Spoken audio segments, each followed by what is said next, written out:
புள்ள கெட்டவனாக இருந்தா 100% தாய் மீது தான் பொறுப்பு. புள்ள கெட்டவனாக இருந்தா 100% தந்தை தான் பொறுப்பு.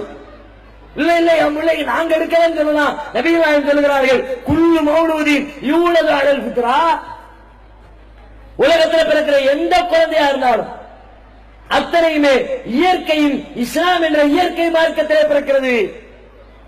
நல்லதை ஏற்றுக்கொள்கிற விதத்திலே பிறக்கிறது, நல்லதை செயல்படுத்துகிற விதத்திலே பிறக்கிறது.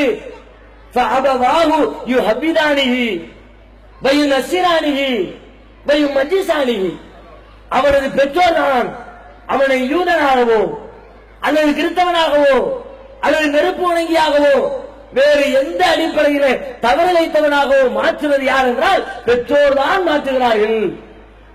உங்க பேச்சு, உங்க நடவடிக்கை, உங்க செயல்பாடு அதுதான் பிள்ளை உருவாக்கும்.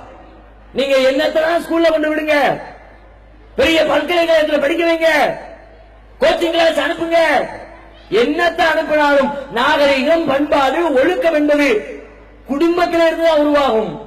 நீங்க என்னத்தையெல்லாம் செய்றீங்க அதுதான் பார்ப்பாங்க. நீங்க பேசுற பேச்சத்தான் கவனிப்பாங்க.